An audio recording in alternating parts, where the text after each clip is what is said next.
Okay, Assalamualaikum. Saya nak menerangkan tentang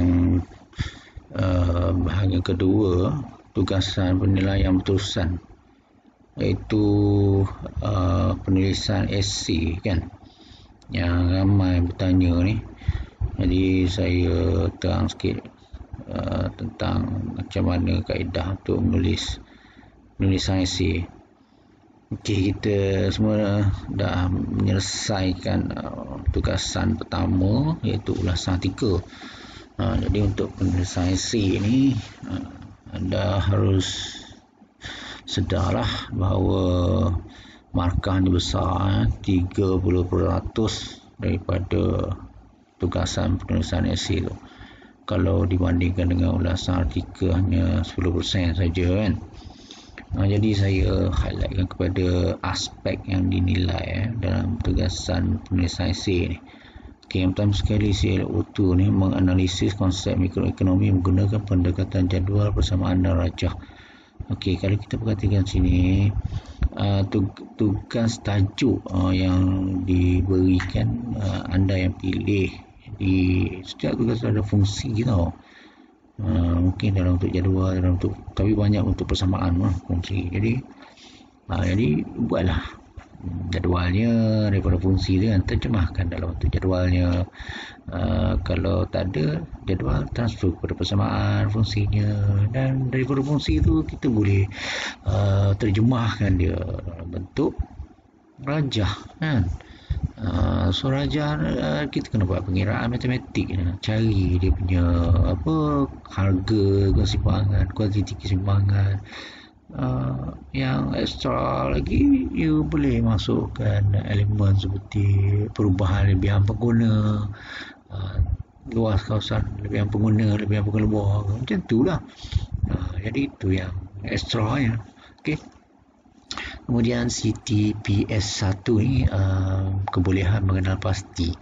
Kebolehan mengenal pasti ni bermaknanya ada benda yang anda boleh kenal pasti dalam soalan yang kamu pilih itu, kan. Jadi ada elemen-elemen yang meminta anda mengenal pasti perkara-perkara yang perlu dijawab, yang persoalan-persoalan yang perlu anda selesaikan. Yang keduanya, menganalisis masalah tu. Analisis tu kita tengoklah macam mana anda menganalisisnya, menghuraikannya, menyimpulkannya daripada pengiraan anda dan sebagainya kan. Dan membuat penilaian lah. Dan lagi sekali, LOD6 ni penyelesaian masalah, ataupun kita pengiraan matematik tu lah, kita cari solutionnya kan. Jadi macam tu lah. Okey, basically-nya arahan bagi sukatan muka surat ni macam ulasan artikel juga. First page buat cover dia kan, cover dah bagi dah. Yang second page, kedua isi kandungan, kan, isi kandungan tu tulis dalam muka surat dia. Lepas tu page 3 baru kita bermula. Tapi sebelum bermula tu, tulislah tajuk esei anda tu di bahagian atas sekali. Lepas tu barulah dah tulis tajuk ke atas, muka surat atas sekali tu, tulislah dia punya pengenalan dulu kan, dengan terus pada jawapan tu. Pengenalan ni apa, biasanya definisi ataupun apa-apalah yang berkaitan dengan tajuk anda tu kan. Kemudian P4 dan seterusnya tu sambungan kepada isunya. Isu kat situ lah maksudnya. Lepas pengenalan tu kita akan kita menjawab persoalan. Dalam soalan tu mungkin ada jadual, mungkin ada pengiraan matematik, persamaan fungsi, sebab fungsi diberikan kan dalam bentuk QD QS. So solutionkan ataupun selesaikanlah masalah untuk cari harga keseimbangan, kuantiti keseimbangan, dan buatlah rajah. Itulah perbincangan anda tu. So menjawab soalan yang dikemukakan dalam soalan esei anda itulah.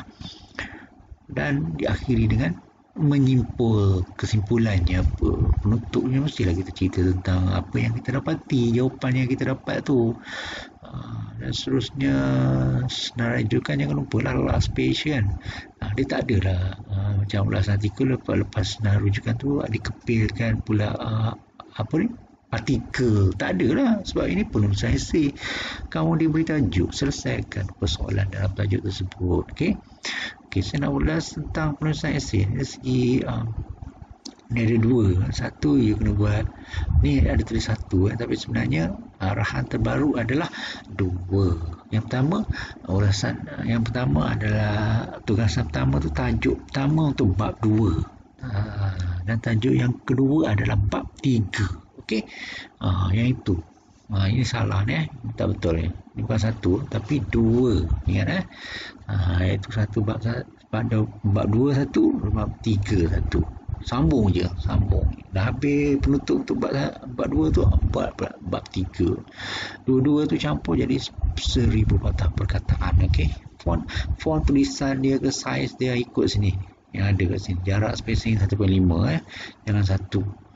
Okey, boleh Yang ni saya tak urang lanjut sebab anda dah dapat lah. Cuma sini ada pembetulan sikit, bukan satu tapi dua. Bab 2 dan bab 3. Okey, saya nak ulas tentang satu tajuk Okey, tajuk pertama ni saya nak ulas dia bagi fungsi permintaan pasaran buku kan. QD sama dengan 100 tambah 5P. Lepas tu fungsi penawaran buku ni, buku rujukan ekonomi ni QS sama dengan 10 tambah 8P.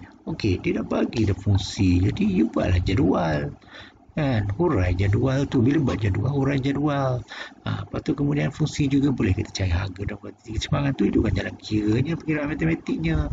Kemudian daripada situ, bila harga dan kuantiti keseimbangan diperolehi, you boleh lakarkan keluk. Kena buatlah keluk dia, keseimbangan dia, intercept dia yang lengkap, ada harga, ada kuantiti dia.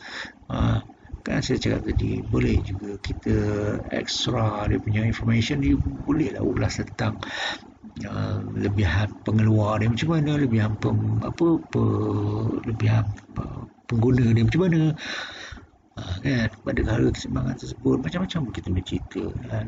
Okey, lepas tu kalau kemudian dia kata, tapi dalam persoalan ni ada sebab benar-benar dapat ditentukan menentukan jumlah permintaan penawaran buku pada satu tingkat harga. Okey, tak ada apa-apa lah, cuma kat sini bahawa ada sekiranya pelajar telah menerima allowance. Bila menerima allowance tu apa? Bagi pelajar allowance, tapi bagi orang ramai itu adalah pendapatan yang kita tahu pendapatan ni salah satu faktor permintaan. Maka kalau menerima allowance, maknanya pendapatan meningkat.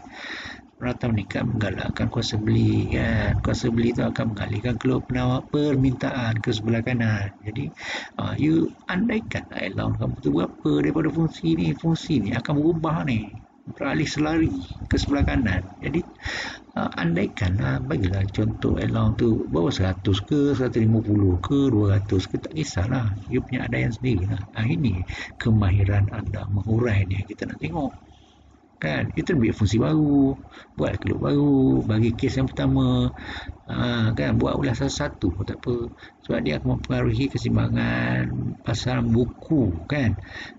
Kemudian dia ada pula ayat yang seterusnya, pemberian subsidi kepada penerbit buku dia akan mempengaruhi keseimbangan pasaran buku rujukan. Bincangkan. Okey, bila subsidi dia melibatkan faktor polisi kerajaan kan, dasar kerajaan.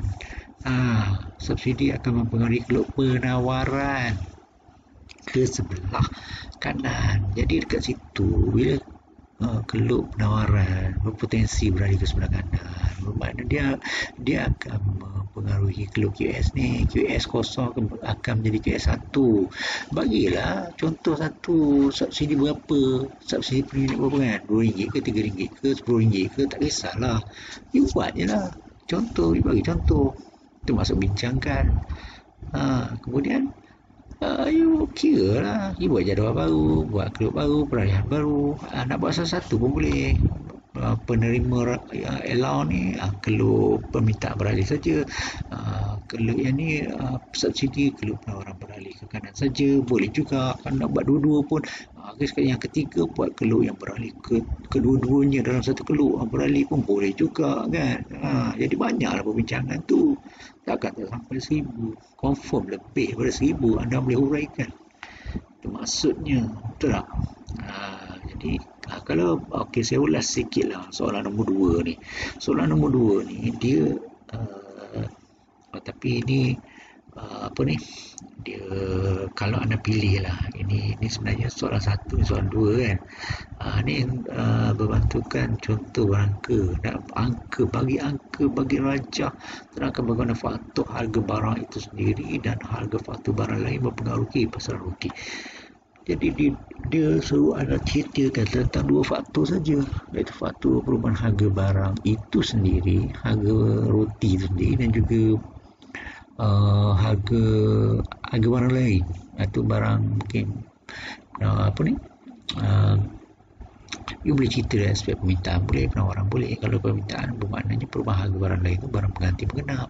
Kalau faktor harga barang lain bagi penawaran bersama, penawaran bersaing, kan. Jadi banyak benda kita boleh cerita.